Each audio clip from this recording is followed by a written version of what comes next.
Hey everybody, Francis Beck, Tom Prince here. Week 3 of the high school season has come and gone, and you're tuning in now to Western New York High School Football Weekly, where we talk about everything going on in Western New York pertaining to high school football. Before we get started, though, recognizing teams and names, Tom, I know you have very special, the Orchard Park community lost one of their own this past weekend, Carson Senfield.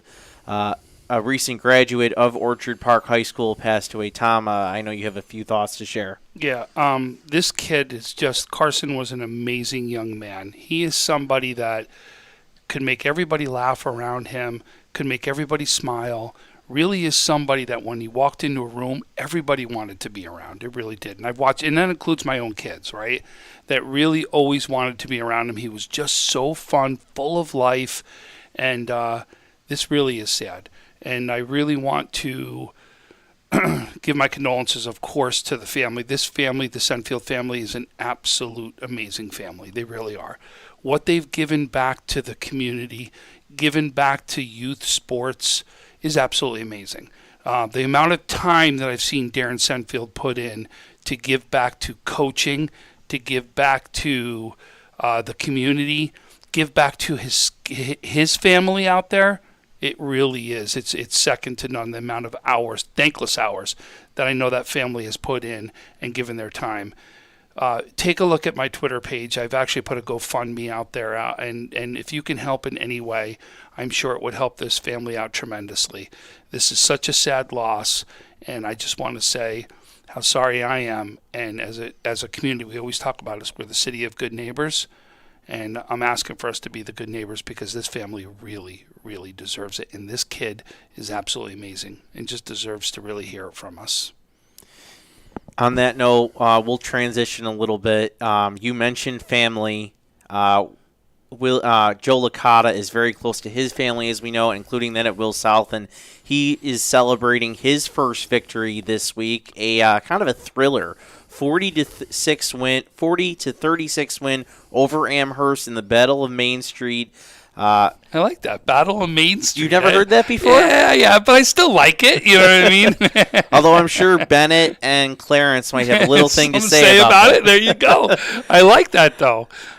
But Amherst was actually up at the half, 32-21 in this game. But Will South comes back. They score on, I believe, with a little less than a minute to go for a touchdown. I don't know if you saw the highlight. They had the hook and ladder play, also known as the Johnny Haynes special, because he loves to run that play. But that game was at Amherst, so good for Joe Licata picking up that first win. He's had a couple of tough games. Will East and Western New York Maritime, and games that especially the second week against the Maritime team, they were in it for a good chunk of that game.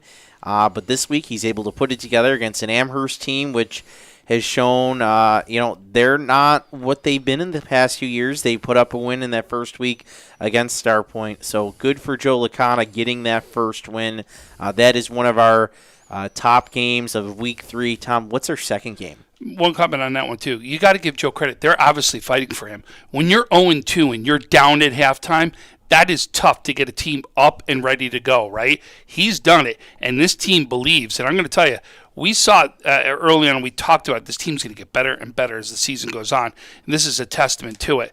Great job there by everybody on that Will South program. Just absolutely love seeing that game. No doubt, to me, was the thriller of the weekend, right? Just because the back and forth and everybody's tuning into that game. Tune in, right? It was just that good, and good for Will South on a big win. And I think Amherst was young. Remember, Amherst lost an incredibly top player last year in Teddy McDuffie, and is trying to find everything in there as to who that next big player is going to be over at Amherst. But you said so our next game that we're going to go to is Cheektowaga versus Falconer Casadega Maple Grove. And this one, again, a close game at halftime, right? At halftime, this was 14-6 in a game at halftime. But I'll tell you, Cheektowaga, we talk about it. It's time to give it to the running back is exactly what they say. And Cam Warburton does it again. 21 carries, 262 yards, 2 touchdowns. He was unbelievable. unbelievable in this one, and no doubt one of the big reasons for Cheektowaga. And I'm going to tell you, you know what I love most about you, Cam? I saw your post-game interview. What did you say? You gave your line credit that they deserve because you don't run like that without the line's help. Great job of recognizing your teammates. And I'll tell you, Falconer Cassadaga Maple Grove was in this, right? It was a game for a while. And Dalton Caldwell is the kid that we've talked about a little bit last year towards the end of the season. He's a kid to watch out for. He's leading this team. He has over 100 yards himself. He went 21 carries for 73 yards and a touchdown. Plus, he's got 3 receptions for 32 yards, which accounted for the 100 yards. And obviously, you know what I mean, a big touchdown for them.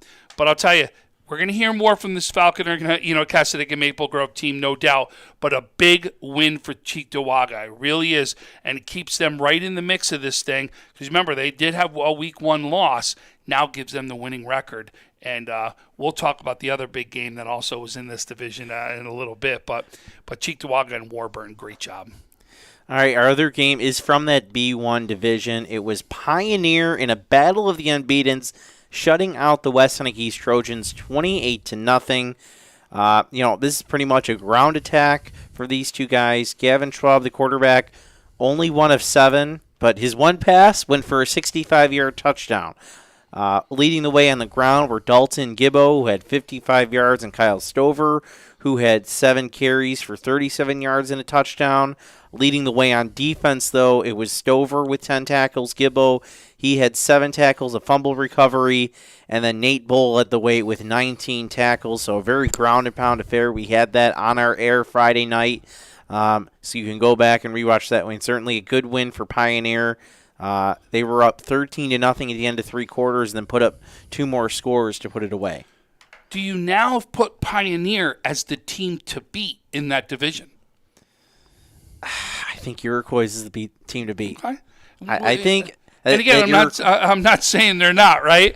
But it just shows that this team really has put its mark out there, right? This is a big win over East. As you know, East has got the win over Cheektowaga too, and we talked about it. They're going to go back and forth. The one thing you want to see is Pioneer is a little one-dimensional, right, from the ground. But, boy, that line just shows they're one-dimensional for a reason. They're going to say is, I'm going to run at you, beat me, right? And you got to beat me through the line. And you know what? And for these running backs, none of them, they don't necessarily have the big 200-yard games, 300-yard games. It's kind of by committee, which really says a lot about the success comes from that line because they can put a lot of guys out there and have success running the football. And think about this, though, right? That's the Bennett style of the play. Think about it, right? Yeah. How many guys run the ball? 6 guys. Now, 3 of them may go for 100 yards. I get it. But it's that ground and pound mentality behind that line. And I like this in Pioneer. That, to me, when you talk about a matchup, that Pioneer line versus that Iroquois line, that battle of the trenches. Boy, I can't wait to see that one. That one I'm going to be standing there at the sideline for, no doubt about it, because that is a game you really want to see. And Pioneer has stepped up. To me, this is a big win to kick off the rest of the season. All right, Tom, tell us about our next game. So the next game we chose was Albion and Olean. First of all, I say it every year after year. Team you never want to play is Olean, right? Period. They're that good year after year after year. But I also thought this was a must-win for Albion. I really thought Albion had to come up big and win this game. And you really saw, like Amari Jones, we talked about him, right? We knew he was going to come up big. We were just waiting for when it was going to happen. And it starts right here. As Albion wins this one 38-21, Amari Jones goes for 7 for 16 for 104 yards. He's got 2 touchdowns. He also carries the ball for 98 yards and a touchdown. He's got 3 touchdowns in this one, accounts for over 200 yards. To me, that's the key. Javon Jones, 5 receptions, 87 yards in one of those touchdowns. And then also carrying the ball, Jacob Houston, 17 carries, 89 yards, 2 touchdowns in that one, I thought was key. Joe Mess leads the way, the quarterback for Olean. He goes 12 for 22 for 144 yards, 2 touchdowns in this one. Ryan Eisenberg, 9 carries, 46 yards and a touchdown rushing wise, and then 2 receivers come up big. Kate Anastasia, who we talk about multiple times, 4 receptions, 54 yards and a touchdown. And Caden Tingley, 1 reception for 53 yards and a touchdown. And there you go. And also, look, that Kate Anastasia, I want to flip it, 10 tackles, an interception, 2 fumble recoveries in that one. He comes up big for Olean. But you got to give right here to me, Amari Jones comes up big for his team. We talked about it. We knew he needed to come up big. I personally think this is a game that Olean can build off there and a must-needed win. All right, we'll go on to our next game. So last week I told you about Kenmore West defense holding the West Seneca West offense to 0 points, and they're an 18-7 loss. The only touchdown for West Seneca West was a kick return. Well, the Indians offense came out to play the next week. They defeated Hamburg 33-22. The Bulldogs were actually up 14-12 at the half, but it was the Bernard Freeman show for the Indians. 21 carries, 166 yards, 3 touchdowns for the Indians to lead the way.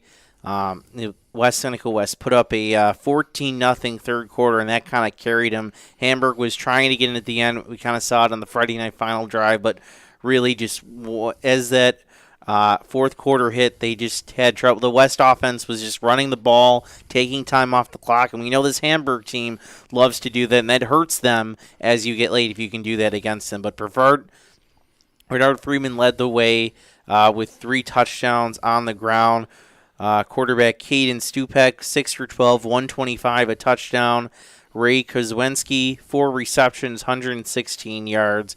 And leading the way on defense was Devon Beard with 6 tackles and a fumble recovery. So the Indians offense comes to play after getting shut out. They get a big win, go to 2-1 overall on the season. 2-1 in Class A2 play, which is looking to be a very tough division right now. Yeah, no doubt about it. They are. Listen, we said it doesn't matter what division you're in A. Every game has got meaning behind it, right? Especially in your conference, right? Because you're talking about only 2 teams are getting out of there in your division, right? 2 teams. That's it. And then 2 get some wild cards in there. And if you want to rely on the wild card, go for it, because that's one I wouldn't want to rely on, because that's when the math gets all crazy, as we know about. So the next game, I'm going to tell you A division. We just talked about how good it is. Be on notice. Here's a team that I'm going to tell you is for real in a loss. Sweet Home is for real, folks. And I'll tell you, they got the running back to prove it. And I'm going to tell you why I'm most impressed with it. It's a thing I talk about, and we were already talking about it. This line is something, man. This is an old AA line, a Monsignor Martin line. They're that big. They're that good. This line is for real. And this game was very, very close for a while. In fact, it was at one point 21-13, right? 21-13 inside the third quarter, Orchard Park's leading. I want to say it was about the 15-yard line that Sweet Home was driving and looking to score and either tie this game or be down by 1 is what was looking to happen. And this is towards the end of the third quarter. 4th and inches. Orchard Park comes up with the big stop. Yeah, Luke Prince was in on it. He was one of the first ones there. He got it. He got it all in video. It's on his highlight, in fact. Comes up big, but it's also a team event. He may do the initial stop, but it's a team that really made that stop in Orchard Park. They had the stop, and then holy momentum shift, right? In 3 minutes' time from the beginning of the fourth quarter, Orchard Park puts up 28 points. They do it behind their quarterback. Their quarterback, Ben Casella, 218 yards, 4 touchdowns, plus a huge run by Carter Switek. He has 121 yards on the ground and a touchdown. Nick Politowski also added a touchdown for 32 yards into this one. And then also his Conley Cup performance, 5 receptions for 108 yards and 2 touchdowns was Dylan Evans. One of them, he actually tips over players to himself, takes it in for a touchdown. It shows you why he's one of the top receivers that are out there. But Sweet Home, I don't want to downplay what Jordan Theodore does. 22 carries, 181 yards, 2 touchdowns in this one, plus 6 receptions for 36 yards, 2 touchdowns. He's got 4 in this one. And then Rocco Penapento, 106 yards in the air. He's got 2 touchdowns in the air right there too. I'll tell you, this Sweet Home team's going to be in the mix. And really, we're going to learn a lot next week when we see on Saturday Sweet Home take on Will East in that homecoming event over at Sweet Home. Boy, I cannot wait. I'm going to tell you, normally Friday Night Lights, it's Saturday afternoon with the huge games that we're going to be talking about in Western New York this coming week. But, I really want to give a lot of credit to the Sweet Home. And then now, the flip side, we talked about coming into this season. We did not know how good Orchard Park was going to be. We really thought that line was going to be down. You got to give Coach Cieslik and that entire coaching staff credit. The entire coaching staff, along with Coach Cieslik. What Orchard Park has done to me to start off 3-0. Remember, 2 out of those 3 losses last year were Clarence and Jamestown. They get 2 of those wins, now adding to Sweet Home. But now the big one comes, right? Get ready, because we're going to have a Saturday afternoon matchup for the ages. All right, yeah, we'll get to that in our third segment, but let's finish up the games that happened this past week. In an interconference battle, Lancaster beat Williamsville North 21-0. Legends defense comes up with the shutout. Williamsville North defense doesn't do bad as well. They had a couple of goal line stands in this one. Mike Harry was the key for the Legends. 21 carries, 140 yards, 2 touchdowns on the ground. He catches the other touchdown, a 31-yard screen from Max Stolt, and that's the game. But this game was 7-0 at the half, so the Will North Spartans were keeping the Legends close for certainly this one. So I think if you're Will North, a lot to be proud of from this game. Oh, I think a huge amount to be proud of, right? This is, to me, this is a big measuring stick for them going into A play. Boy, if you could take on right now the number 1 team voted in Western New York and you took them right in a game, you got to think right now you're set and you're getting ready for a run inside that A division. Yeah, I think A1 is certainly wide open, so I think they're certainly one of the favorites in that division. So we're going to go to the next one, which was a game we did, right? And, boy, what a fun one it ended up turning out to be. Remember now, Western New York Maritime in 3 years has not scored a point against Canisius. No, I think they had 2 touchdowns in one of the games. Oh, when you did the scores, I thought it was 0-0-0, you said. No. I'm 90% sure it wasn't. All right, you may want to look, because your score updates that you gave us was 0-0-0 in that update you gave us. But here we're talking about is, obviously a game that hadn't been close, right? And how long with these two? And the 3 times they faced, it was at least 4 touchdown games. It was 64. It was 64-0. It was 59-0, and I think there was or maybe there was a 59-14 or something like that. So whatever the case may be, is obviously it was important to start putting points up on the board, right? It is what it was. Canisius wins this one 43-30. Now some of the scoring happens after Canisius does pull their starters, as we did, but had to bring them back in to close this game out. But they were led by their quarterback, Penchivchev, 178 yards, 4 touchdowns by the air by him. He really led the way, some big passing yards. And then by the air, you had multiple guys, but Jaden Clark, 2 touchdowns in this one. Doctor, 62 yards with a touchdown. Rico Brown with a touchdown in the air. Just really some great job through the air where they were able to find themselves and come up big in this one. Again, this was led by that strong Canisius line play that we really saw out there where they came up big. But, you want to give Maritime credit. Ty Parker is not scared to take on anyone big. He's got I want to call the 2-headed monster right there for quarterback. But it was Shamir Banks who really kind of stepped up and came up big, as he actually went for 187 yards and 2 touchdowns in this one. And then Montrese Webster did carry the ball for 1. But you could just see receptions all over the place. 65 yards for Thompson. Daquan Leonard goes 65 yards and a touchdown. Amir DeGraffenreid, 52 yards and a touchdown in that one. But you can see they were spreading the ball out, and Maritime does themselves very proud as they are trying to challenge that team to go after what they want to do, is win an A crown. But Canisius, I always say, if you're going to step up, boy, you got to have the line to step up with. But that line at Canisius is young, too. 2 big sophomores, a junior, and 2 seniors make up that Canisius line. But I'm going to tell you, that line is still one of the top lines in Western New York. Certainly as well. So, Tom, I'm going to take this next one for you. In a matchup of last year's Class D final at the stadium, it was the Randolph Cardinals coming up against victorious 28-12 winners over Franklinville-Ellicottville. Xander Hind and company took care of business again. Cardinals off to a great start. Hind had 35 carries, 275 yards, 2 touchdowns on the day.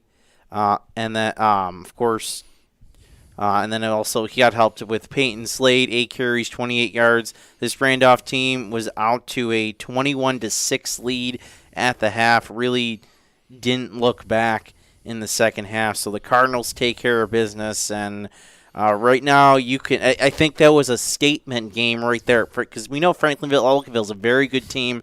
They beat them by 2 touchdowns. Right now they're the team to beat. No doubt. And Franklinville-Ellicottville, though, watch out, because they have been beaten inside, right, regular season before, but they are set and ready to make adjustments when playoff time comes. So be ready, because you know Franklinville-Ellicottville is going to be ready. So our last game that we're going to talk about for the first session, McKinley-Ken West. McKinley is a team I told everybody before this season started, watch out, this team is good, right? They got a line, they got a lot of things to be out there to help them out, and they got speed everywhere. They really do. And they are led, no doubt, 404 yards on the ground, led by Tyron Hughes, 16 carries, 227 yards, 3 touchdowns.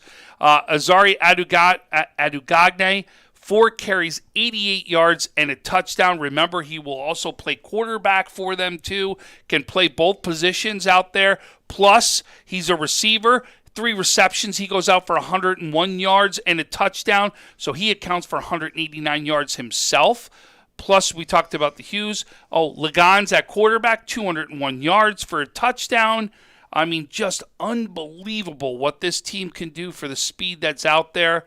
They are really going to be somebody that you got to worry about inside the A division. Ken West, Danny Klein throws for 3 touchdowns and 136 yards as he leads Kenmore West in this one.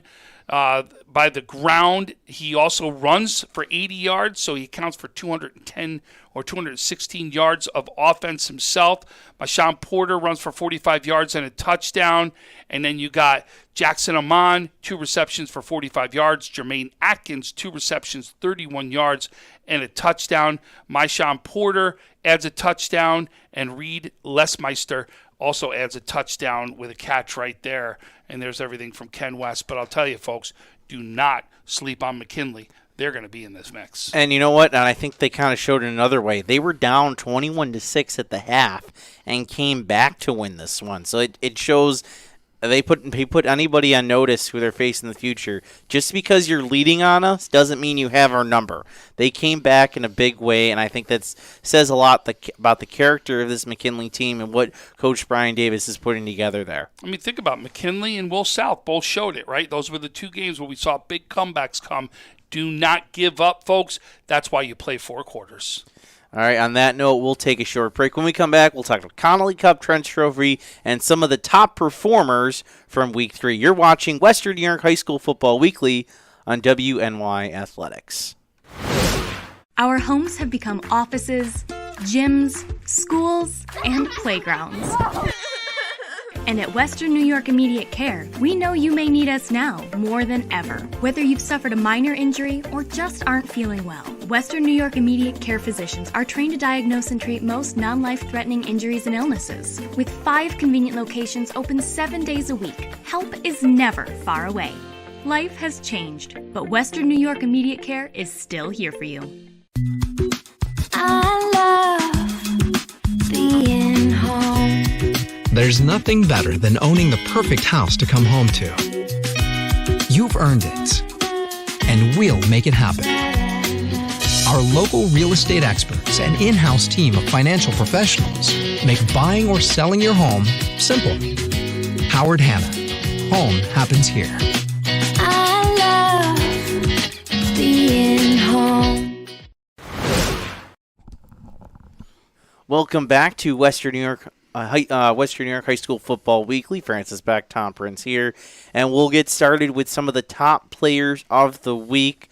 I'll go first. We have the Connolly Cup Week 3 edition. We should mention again that you can only get nominated once through the first 4 weeks, so you're going to hear 15 new guys than you heard last week or for Week 1. And if you had a great Week 3, if you're already nominated Week 1 and 2, you're not going to get nominated for this. It doesn't mean they didn't notice it. Just means they want to get some other guys some recognition. So we have Ryan Carpenter from Randolph, Mike Doctor from Canisius, who we saw, Dylan Evans from Orchard Park, who had that nice catch, Keon Ford from Cardinal O'Hara as the Hawks got their first win this past weekend, Dalton Gibbo from Pioneer, Dalton Harper from Maryvale, Micah Harry, Lancaster, Tyrone Hughes from McKinley, Ricardo Kidd, St. Francis, Sean O'Brien, Jamestown, Matt Panis, Southwestern, Logan Reska, St. Francis, Noah Skinner, Medina, Cameron Warburton, Cheektowaga, and A.J. Watts from South Park. Those are your Connolly Cup nominees for Week 3.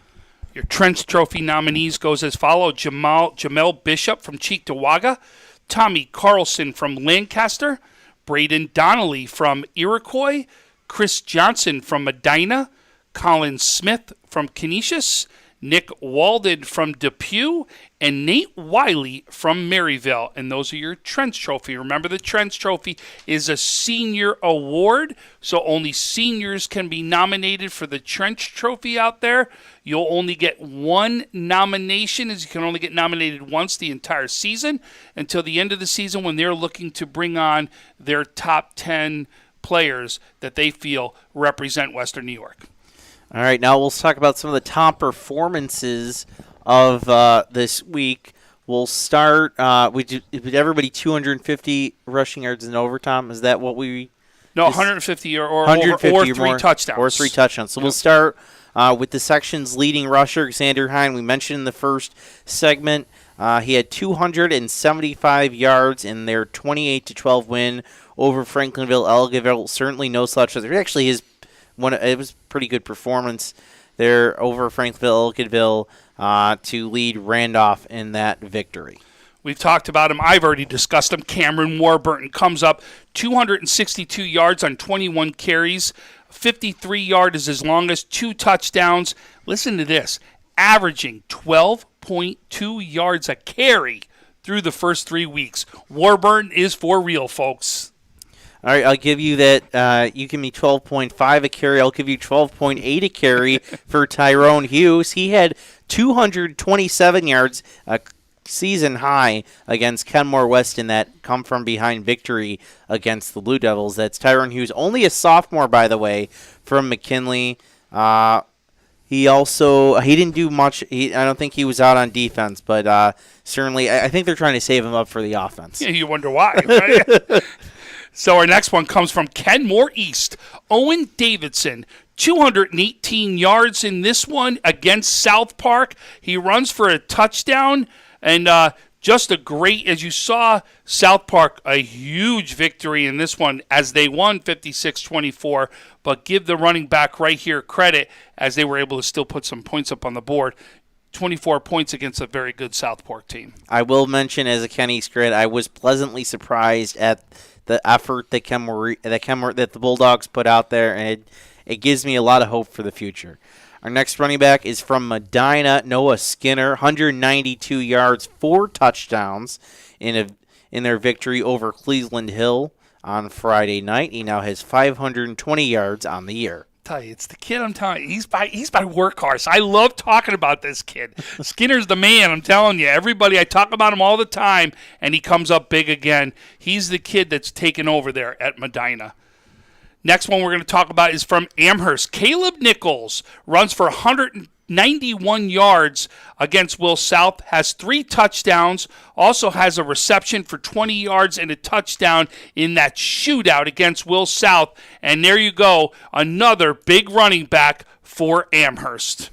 All right, Jordan Theodore, we talked about him a little bit in a losing effort against Orchard Park in a game that was very close for 3 quarters.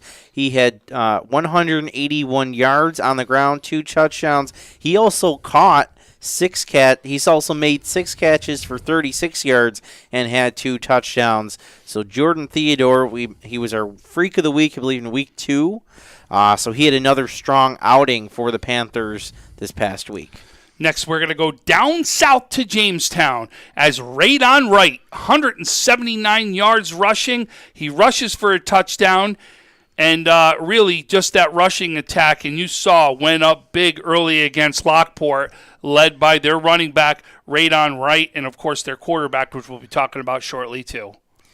All right, you mentioned it earlier. The West Seneca West offense responds after getting shut out in Week 2. They come back in Week 3, scored 33 points, mainly off the back of their running back, on the legs of their running back, Bernard Freeman, 166 yards, 3 touchdowns in their victory over Hamburg. He also caught a pass for 11 yards, and he had a couple tackles on defense as well. Bernard Freeman from West Seneca West. Next, we're going to go to St. Francis.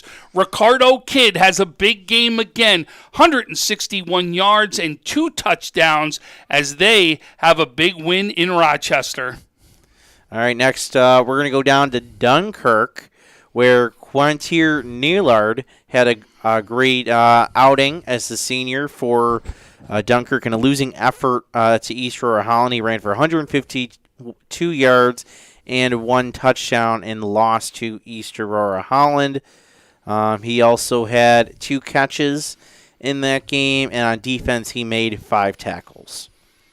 Next, we're going to go to Iroquois. Trevor Berry leads the way with 144 yards and 4 touchdowns in this one. Does have 4 receptions for 9 yards, too, as Trevor Berry, another big game against Grand Island as they came up big in a 55-0 win in that one. Micah Harry, I already mentioned him. 3 touchdowns, 2 on the ground, 140 yards. And then through the air, he makes 1 catch on that screen and takes it all the way for 6. So Micah Harry, returning Connolly Cup finalist, off to a strong start for the Legends this season. So now we'll go to the quarterbacks, right? And the quarterbacks, we're going to start in that game right there, which we talked about, of South Park versus Kenmore East. And the quarterback comes up big. Noah Willoughby right now, 406 yards in this one, 6 touchdowns. He was on fire is what he was. He also rushed the ball for 10 yards to add on to that 406, but he just was on fire. And everyone that was at that game kept saying how good this kid looks, and he looks like he's in midseason form. He also had a big announcement where we'll see if we can make sure we get that big announcement. I'll pull it up so we can actually say what that announcement is that they just had. Did you want to say something? Yeah, Willoughby had a fantastic game. He knew exactly where his receivers were going to be and hit every one of them. He came back, first drive of the game because I was there. It was a weird pass, kind of got tipped and intercepted. But right after that, when he got back on the field, he was out firing. The turnover didn't phase him whatsoever. He's got, over 700 yards in 3 games, 965 yards in 3 games. So he is off to a great start. 200 yards over the next guy right now is what he's put up, right? I mean, Ben Gasella, I think, is 760 is where Yeah, it's at, 760, right? yeah. So you could see almost 200 yards difference between 1 and 2. But Noah Willoughby has been named to the National High School Combine, which is part of America's biggest week in football, the U.S. Army Bowl for the 2002, which is held down from the 15th of December to the 21st in Frisco, Texas. And Noah Willoughby has been named to that. Congratulations, Noah. We know you've been putting in the work. All right, Steve Otremba Jr. of St. Francis put in a fantastic game. 358 yards. He went 28 for 48 and 3 touchdowns in their win last week.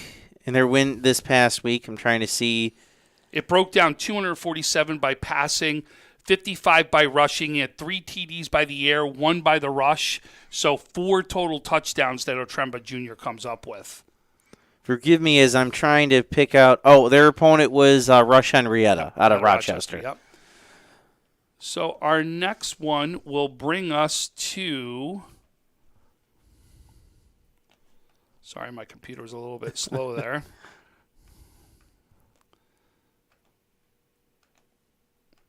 So our next one is Chris Bergman, as we're going to go to, of Akron, as Chris goes for 227 yards and a touchdown in this one. He also runs the ball for 92 yards and 3 touchdowns, as he accounts for 4 touchdowns himself and over 330 yards as he comes up big, and he's really been coming up big for Akron. All right, our next one is Kalon Ford. Let me pull it here. Yeah, Kalon Ford, quarterback for Cardinal O'Hara, only a freshman. He's off to a strong start. He had 74. Let's see. Okay, he had 225 yards in a win over St. Michael's, 28 victory. So 225 through the air. He had 74 on the ground to go along with 2 touchdowns. So he's off to a great start. Hoping. Certainly, folks at O'Hara hoping he stays there and can really build on that over the next few years. So our next brings us to Will South, the sophomore quarterback, Caden Overncamp, as he actually goes for 220 yards by the air, 3 touchdowns in this one in that shootout, and he helps Will South to the victory. All right, we were talking about that Orchard Park Sweet Home game. Ben Gosella, here are his stats. 15 of 26, 218 yards, 4 touchdown, another strong outing for the Orchard Park quarterback. Man, there were some passes he threw that were just unbelievable. In that, when they went for 3 touchdowns, right, in 3 minutes, there was one he threw in the back of the end zone, which fell into the wide receiver. Just a gorgeous throw. Really was unbelievable to see what he did.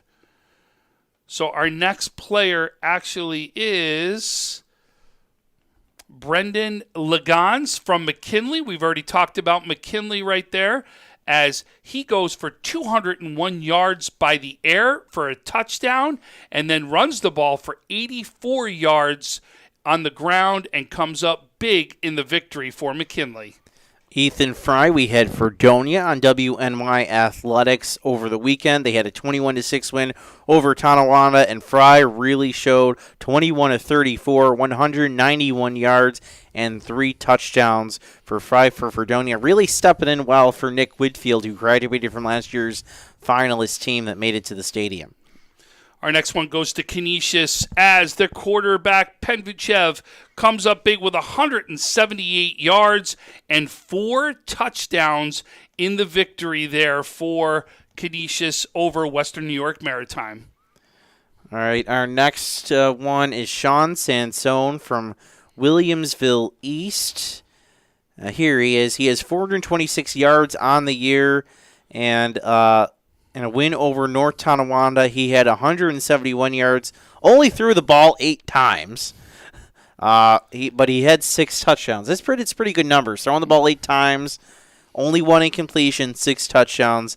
I'm sure he'll take it. So he had a great evening against North Tonawanda, and again, that's going to set up for a big battle against Sweet Home, which we're going to talk about in our next segment. So now we're going to go down south, but But we'll stick with that 8 theme right there. As Trey Drake down at Jamestown only had 8 completions out of 10 in this one for 162 yards, 4 touchdowns. He adds another one by the ground as he has 1 run for 15 yards by the ground. He accounts for 5 of those touchdowns against Lockport in the win for Jamestown. All right, we are going to head to St. Joe's for our next quarterback. So I try to pull him up. I have it right here. If you have it? Okay. Yeah. So it's Gents for St. Joe's. He goes for 138 yards and 2 touchdowns. He also has 73 yards rushing and a touchdown in this one as he accounts for 3 of those touchdowns for St. Joe's. So Joe's off to a good start. They face Canisius coming up this week, 2 o'clock Saturday. We will have that on WNY Athletics, but we'll talk about that in our next segment more. You want to take that one? Yeah, I'll take that one. It's Billy Gischel from Lancaster. From Lackawanna. He is off to a great start this season. He had big showings against Newport, and this past week he had a great showing against Greyhart, Barker, Lindenville. Over 500 yards on the year, and this past week he put up 133. Only went 7 of 11. Didn't need to throw that ball that much. But had a great outing, threw 3 touchdowns. So Steelers off to a great start this year. We did leave one off the list. I want to add to it because we originally looked at him as the running back for the amount of rushing yards he put up. But Matt Sweet right there for Eden North Collins needs to come to the list as he throws the ball for 96 yards and a touchdown, but he runs the ball for 154 yards and 2 touchdowns in the 36-12 win over Springville for Eden North Collins and Matt Sweet. All right, we're going to move on to wide receivers. We'll start with Daniel Peoples, the area's leading wide receiver. He has he caught 100. He caught 8. He made 8 catches, 132 yards, 1 touchdown in that big victory for Will South last week over Amherst. That's Daniel Peoples from Williamsville South. Next one, we're going to go back to Cardinal O'Hara, where Ross for Cardinal O'Hara goes for 118 yards and a touchdown in that one. All right, we're going to talk about South Park. Nani Rivera was the leading receiver, 113 yards, 5 catches against Ken Maurice. He also scored a touchdown in their big win for South Park. Next one is... I apologize. The next one we're going to go to is Orchard Park. And again, we're going to recognize Dylan Evans as he came up big in this one. Got his Conley Cup nomination this week. I'll tell you, against Jamestown, he really was double and triple teamed and had to let the other receivers come up big. Now he gets a chance to have his big day as he comes up in this one for 108 yards and 2 touchdowns. One we saw was the tip to himself. The other one was on the other side of the field in the corner of the end zone. 2 great touchdowns, but another big day for Dylan Evans. Also out of South Park, A.J. Watts, 4 catches, 112 yards, 2 touchdowns. Another receiver who had a fantastic day for the Sparks. So our next one will bring us to Donnie Crehier of Akron as he comes up big in this one with 7 catches, 100 yards, and a touchdown for the Akron team as they won 47-35 over Newfane.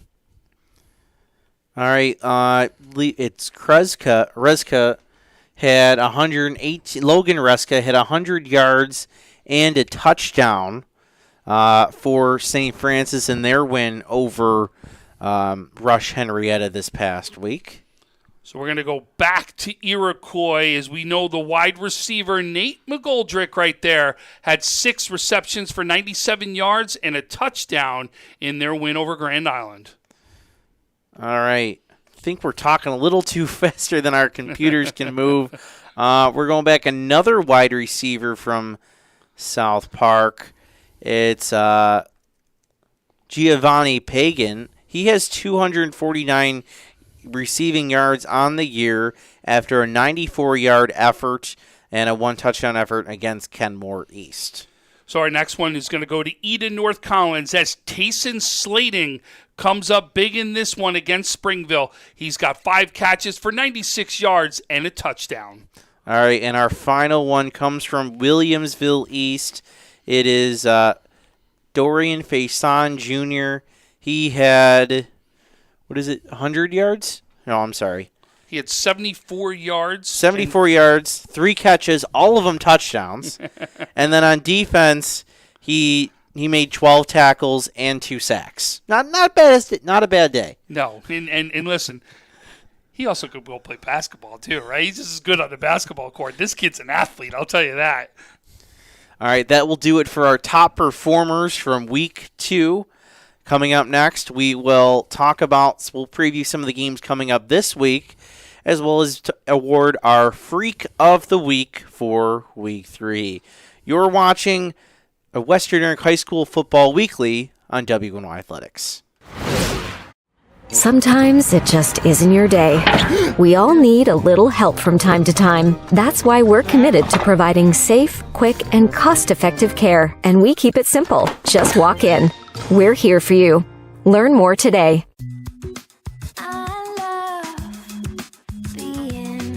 With exclusive buyer insights and our 100% money-back guarantee, we're confident we'll find buyers for your home. Howard Hanna. Home happens here.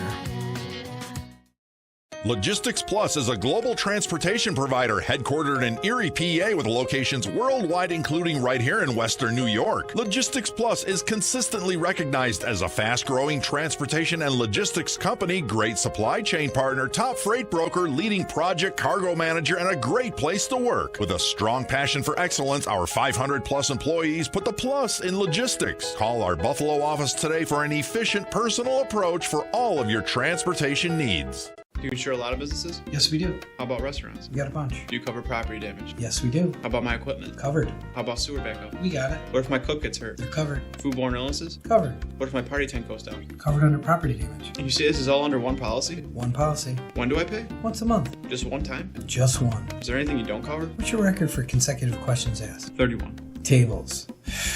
We don't do tables. Gotta love Buffalo. For all your insurance questions, call the Wolf at 835-WOLF. Welcome back to Western New York High School Football Week 3 edition, final segment. We're going to preview some of the top games happening this week. We'll start Thursday night football. Jack Cruiser and Mike Fed on the call for Hutch Tech at Lancaster.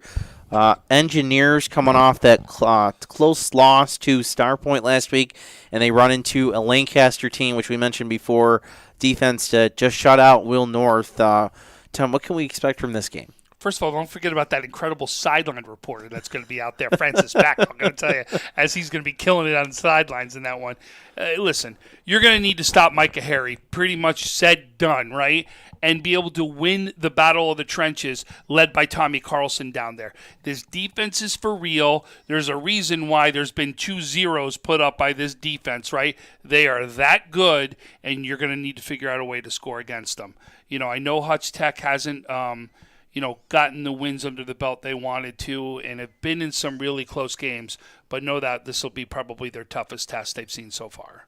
All right, Western New York Athletics. So that game will be 7 o'clock Thursday night right here on Western New York Athletics.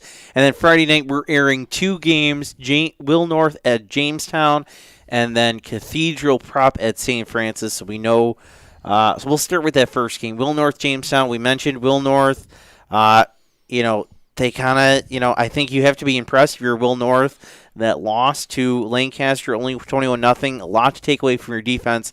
What is the defense now going to see from Jamestown this week? An air attack, right? You're going to see them by the air. And listen, but Jamestown has seen now, you've seen a couple different ways that Jamestown can play the game, right? You've obviously seen they can run the ball. Drake only threw the ball 10 times. In a big win over Lockport. They ran the ball. They were able to go behind that line. Then you saw him throw the ball for, 47 times, I think it was, against Orchard Park. They can go either way at you. You got to be ready to defend the air. Again, but they're going to want to run the ball. We know Will North wants to run that ball, and they want to do it to be able to get that quarterback. To do it, you got to win the trenches. These are two good teams that we're going to see really battle in there. Whoever wins that battle gets their running back free for some, could be the one who wins this game. All right, we've had a couple of New York PA battles this season. We got another one Friday, Cathedral Prep at St. Francis, their home opener at Pulliam Family Field. Tom, I know you'll be with that game. What do you expect? I can't wait. As Dick Gallagher says, true smash mouth football we're going to see, right? One of the best teams down in that area. Cathedral Prep's going to come up. But listen, St. Francis, one of the top teams up here in Western New York. And no doubt they have a line. I mean, listen, we're talking about linemen guys here. They got guys that have already got offers. Wisconsin, they've got some big linemen that have got offers all over the place. You want to talk about a line. This line is the one that's for real. And this really should be a good testament, right, of that. Ricardo Kid's got to have a day, right? And Otremba's got to be able to find some of his guys out there, including Logan Reska, out there to be able to get some of those passes to him. They do that. I really believe that line gives him true time to be able to move the ball. They've got the athletes to be able to do it. They also have the defense to come up with some big stops. I'll tell you, now this is a game where we get to root, right? And we're looking for St. Francis to get a win in this one. But Cathedral Prep people, please watch too. I think we shared it with. They're not watching this show. Come on, they for may. St. Francis. Come on. All right. So again, both of those games: Will North, Jamestown, Cathedral Prep, St. Francis. That'll be 7:00 live Friday night on WNY Athletics. Some other games going on Friday. Portville, Franklinville, Elkinville, big Class D battle. Salamanca, Fredonia, big Class C battle. I want to start with those two first before we get to our other game. Oh yeah, listen. Portville's got a chip on that shoulder right now. They want to show that they're one of the best teams in that D conference.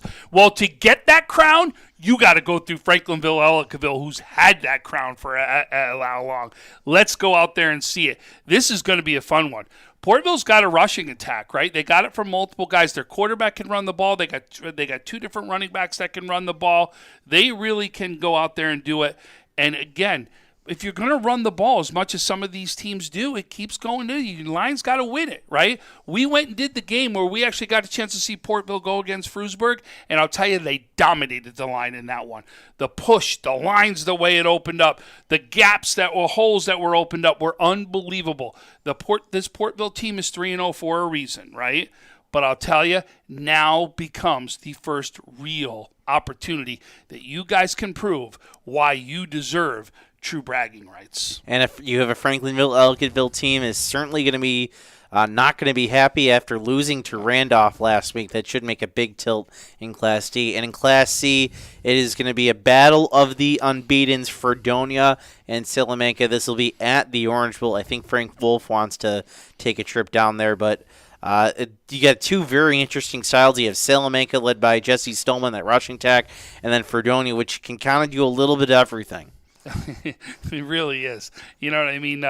They can, led by Fry, led by Davis, right? That down there at Fredonia. You've got the home field advantage right there. You get to do my favorite entrance in Western New York, coming down that hill in the Orange Bowl. This is going to be a big one. But this is also going to be right now to really put somebody up, like you said, inside that conference right there. To me right now, it really is going to see is how this Fredonia line is going to hold up against the Salamanca line.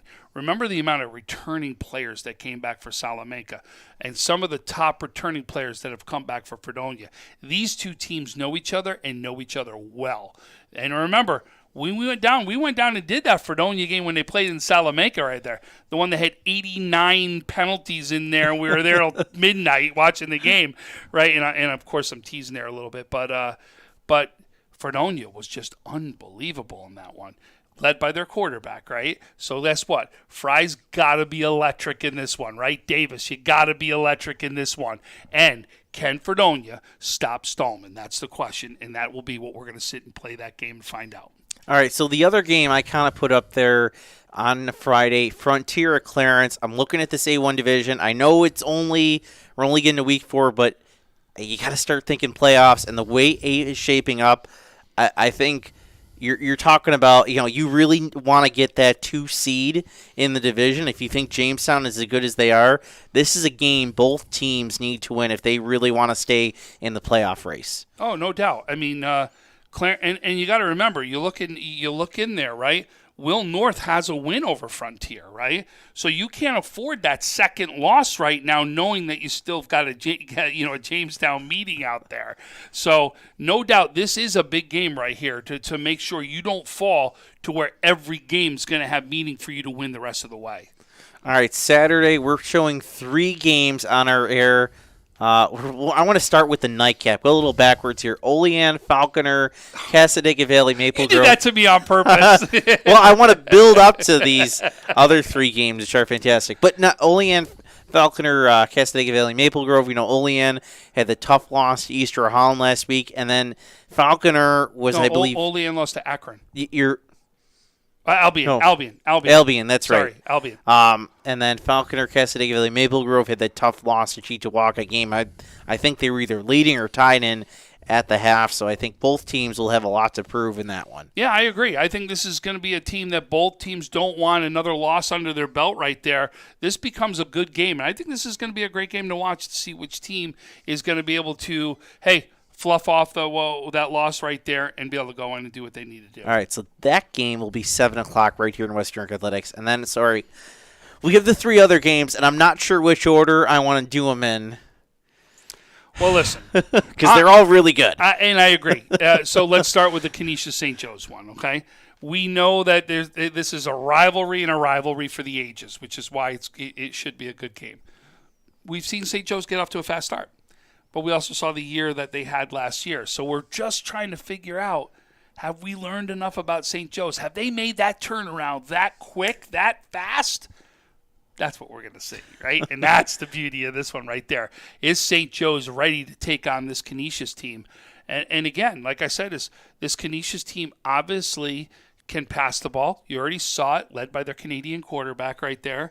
And they're going to be throwing the ball. No doubt. They've got receivers all over the place. And they can run the ball behind this line, right? This line, to me, is the biggest strength of Canisius. It really is. When you walked up, what was the first thing I said to you, Francis? I go, come over here. I want you to see this line in that Maritime game. And keep in mind, this is Maritime, a team that had been known for running the ball in Class B all over people because of their line. Yep. And, Canisius outsized them. That's when you go up. But that's why Ty Parker challenges his team, because he wants them to play against the very best, to understand what it takes and what it's necessary to go after a win. So now the question is, St. Joe's, have you made the full turnaround yet? Because, boy, it will be great to see a St. Joe's back in this mix as it becomes a 3-way race between St. Francis, Canisius, St. Joe's, and we want to see every single one of them, because those games then become that much better here in Western New York. I believe the last time, I just looked it up, last time St. Joe's won was 2019. That game was played at Canisius. Our next game...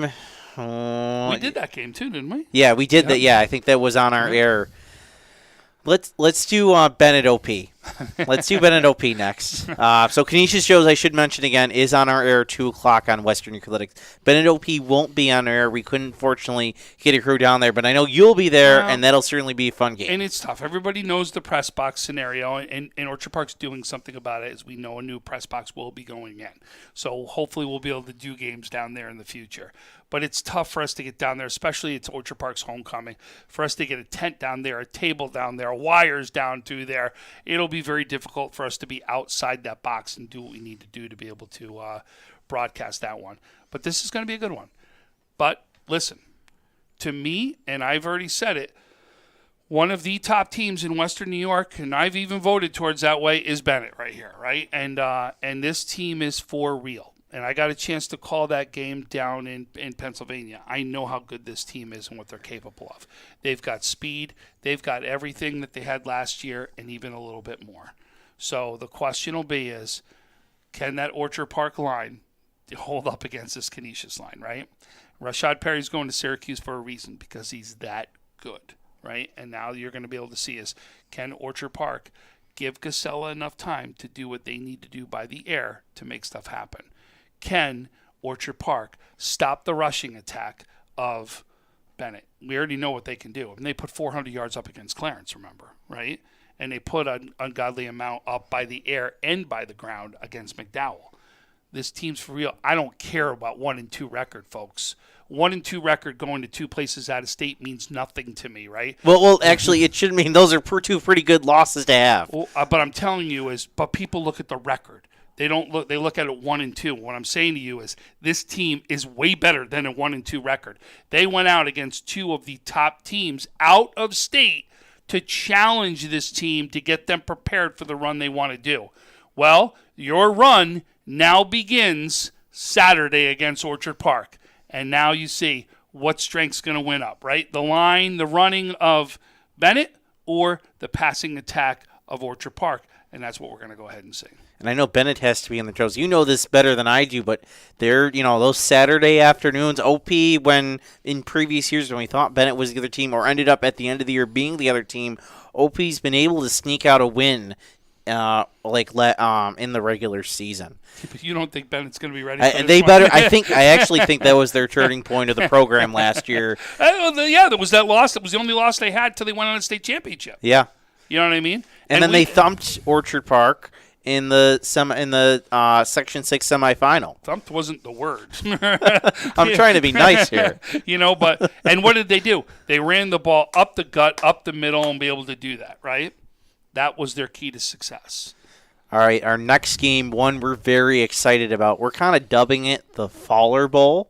It's a matchup of two former coaches of the late legendary John Faller, Williamsville East and Sweet Home. It's also a battle of the unbeatens. It's going to be 2 o'clock right here at Western New York Athletics. I am, what was it? We had this conversation, I think I don't think it was this, it was, I think, 2 Friday nights ago, and I looked at the schedule. I saw Willie Sweet Home, and my eyes grew big, and I'm like, we better get this game. Because this is going to be absolutely fantastic, the ways these two teams are, the way these two's offenses are. It's going to be a lot of fun. Sansone, Theodore. Does Sansone get enough time to pass the ball like he wants to? Does Theodore get the holes open like he needs, right? Does Fasten Jr. come up and make the plays that he's got to be able to do? Does he get the yards that he needs to do and be able to get open from Sansone, right? Those are all the things we've yet to figure out. But it's a passing attack versus a running attack right here. And not to say that Willie's can't run the ball and not to say Sweet Home can't pass the ball. Obviously they can, but their strengths right there. One's strength is the run, one the strength's to pass. Which strength's going to win? I can't wait to find out. I'll be at the Joe's Canisius game, though, keeping track of that one. So we certainly have a great Saturday. I can't think of I'm trying to think back. We haven't had too many great Saturday lineups like this. It's just, like I said, especially a Saturday lineup to outdo a Friday lineup, yes. Right? You're talking about 3 major games right there that really just is unbelievable when you look at the lineup right there. And think about the people that are going to be at these games. Tell me Lancaster's not going to be at that Bennett Orchard Park game, right? Think about where they're all going to be running to. You're telling me, Will North and Jamestown and Frontier McKinley? And Clarence and McKinley aren't going to be all at that Willie's Sweet Home game? You're going to see cameras all over the place on this one getting some film. This is going to be something, folks. And St. Joe's is going to be packed. If you don't have a ticket now, you probably you won't be able to. I was told there will be no tickets at the door at the St. Joe's game. I bet you there'll be a St. Francis camera at that game. Yes, you're right. But yeah, that'll certainly be. It's certainly a great Saturday. I'm certainly looking forward to it. But now it is our time for our Freak of the Week. Tom, where are we going for our Freak of the Week? Well, let's say there's a lot of great performances. So whenever we do this, we're not trying to downplay any of the performances that were out there. There were some great performances. We've talked about it. Hind, who's already, we already gave one too, right? Absolutely had a great week. Willoughby's had a great week. Otremba had a great week. Skinner did. Hughes did, right? We talked about Gasella had one, right? Ricardo Kidd, Theodore, a lot of guys had great weeks, but we thought someone just stood out a little bit more. And this one's going to Cam Warburton as he comes up big in his win over Falconer, Casadega Valley, Maple Grove. He came up big. He was just unbelievable, and you saw it really put his team on the back to go for the win. Our Freak of the Week, Cam Warburton. Yeah, we look at this B2 division. It's going to be very tight. We know Maryville already looks very good. Oh, yeah. They had to beat a very good Falconer, Casadega Valley, Maple Grove, who had 2 wins. Olean is 2-1. Those 2 teams are going to face off, and so it was important. I think it was a close game, and we kind of looked at the stats. They needed him to have a big game. Yep. And he certainly delivered. He kept saying, I'm about to ball out all week. And you know what? He answered. He did. He left it on the field. You mentioned he gave it all to his line, but he had certainly performance. He knew he needed to have a big game for his team to keep them in this race in B2 and to win this game, and that's exactly what he did. He has a lot to be proud of after 3 weeks. I know he was excited to get that Connolly Cup nomination. He needed to deliver. He did. So he has a lot to be proud of. And I know they have a game coming up this week. I just want to pull it up so we get it right. They have East Aurora Holland, who had a win last week. They're going to be no slouch. But he's certainly on track to have a nice year his senior season. Yeah, him and Hind are going to go after that rushing title. There's no doubt about it. Those two will absolutely be in the mix right there. All right, I think that'll do it. All right, so for Tom Prince, I'm Francis Beck. Thank you for tuning into the Week 3 edition of the Western New York Athletics High School Football Weekly. Tune in this week. We have plenty of games going on Thursday, Friday, and Saturday. And, of course, we'll be back next week with our Week 4 edition. So have a great week, and good luck this weekend. Life can be full of surprises, but not always the good kind. That's why we're committed to providing safe, quick, and cost-effective care, and we keep it simple. Just walk in. We're here for you. Learn more today.